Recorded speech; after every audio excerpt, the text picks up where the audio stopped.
A very good morning, everyone. I hope you all are well. So, we were studying chapter 2 of history and we have discussed the important points of this chapter. In this video, we will discuss the remaining points of this chapter.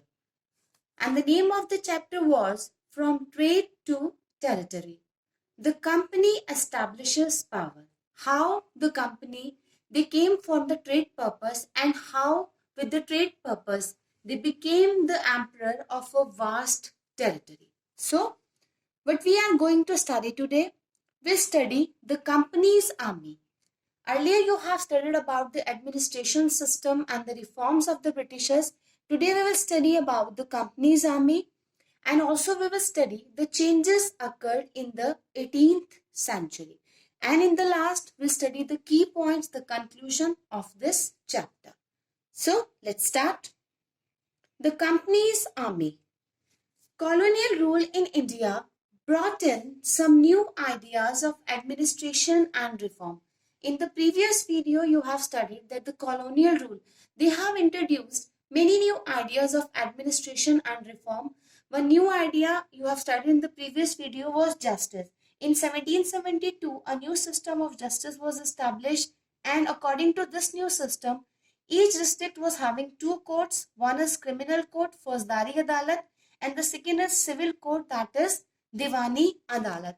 And they did so many reforms. How they introduced the new ideas of administration and reform, they did so just because of their military strength. It is only their military strength they were able to rule over such a vast empire and they were able to introduce such an administration and the reform system. So, let's start. The army during the Mughal period. Yes, we were talking about the company's army and now we are saying about the Mughal period because the Mughal period and the Mughal army, it is correlated with the British army. So we'll study about this also and we'll study how it is correlated with the Britishers. The army during the Mughal period, it was composed of the cavalrymen. The cavalrymen were the Sawars and the infantry, that is the Padal soldiers.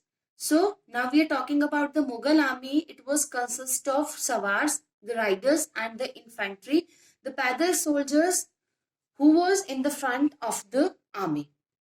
And what they did, they were given training in archery and in the use of sword. So those who know something about the archery and the use of sword and who were interested in this, they were given the special training, and after giving the special training, they became the part of the Mughal army.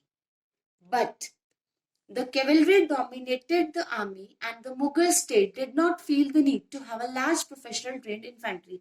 We have studied that the Mughal army, it was consist of the cavalrymen, that is Sawars, and the infantry, the Padal soldiers, and they were given special training of the archery and the sword. That is also known as even the archery was also known as the Tirandasi.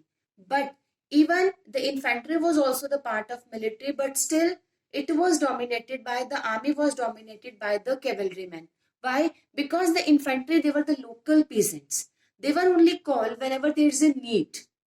And the rural areas had a large number of armed peasants.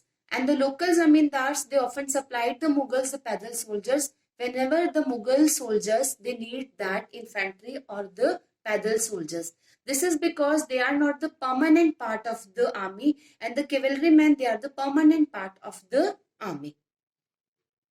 Changes occurred in the 18th century. Now we will study what changes occurred in the 18th century. Just keep in mind we will correlate the Mughal army with the British army.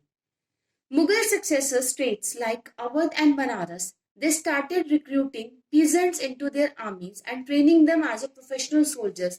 Now what the Mughal successors they are doing?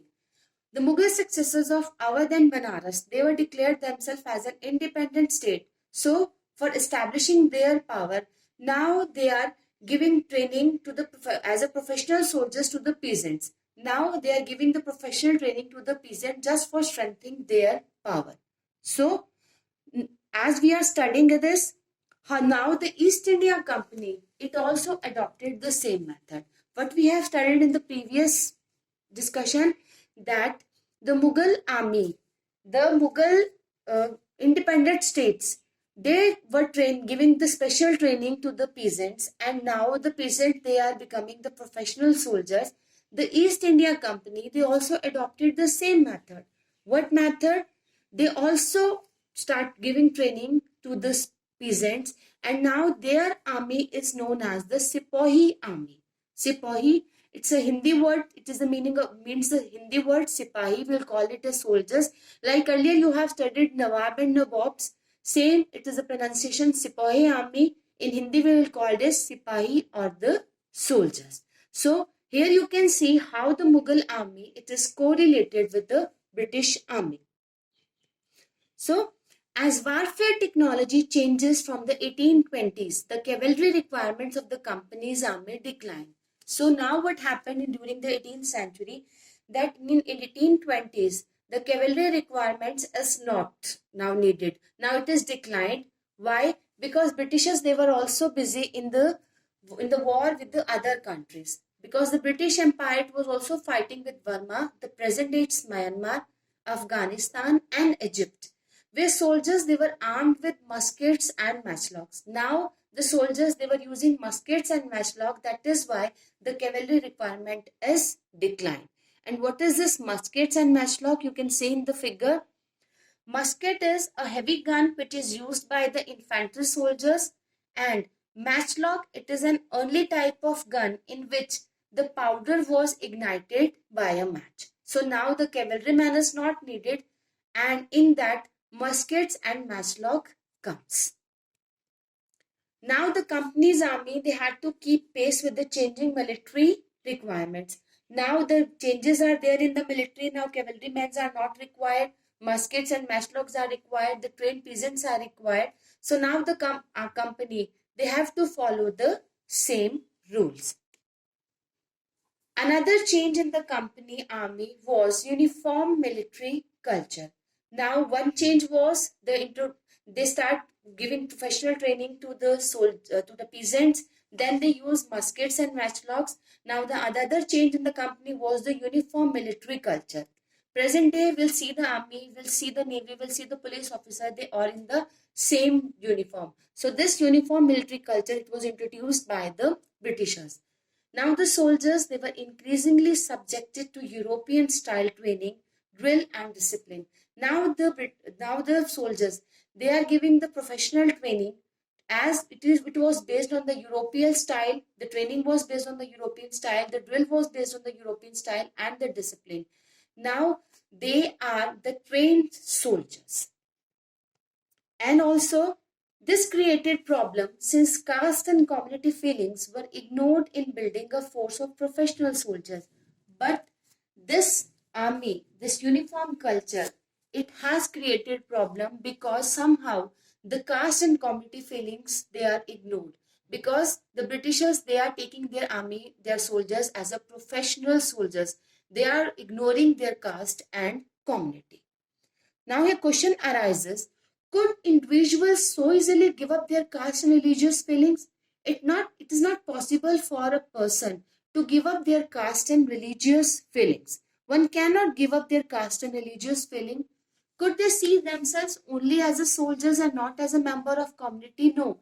They are the part of the army, but still they are the part of any caste and culture and the community. They cannot ignore that caste and community when they are the part of the army. And that is why the reason the revolt of 1857 occurs, because the new cartridges were the made of the cows and pig fat that hurted the feeling of community of Muslims and Hindu, and that is why this revolt occurs. Now the last conclusion. The East India Company was transformed from a trading company to a territorial colonial power.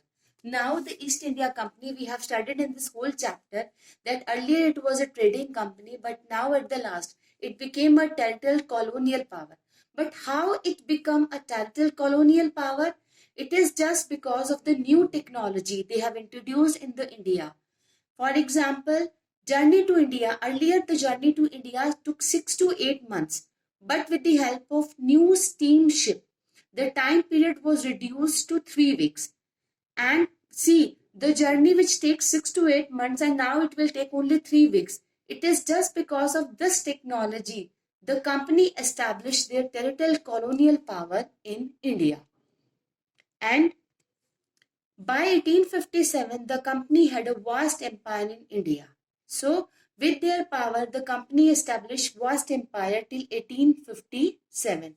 Company exercised direct rule over 63% of the territory and 78% of the population of the Indian subcontinent. So by 1857, company was ruling directly over the 63% of the territory, and in that 63% of the territory, 78% of the population of Indian subcontinent lives.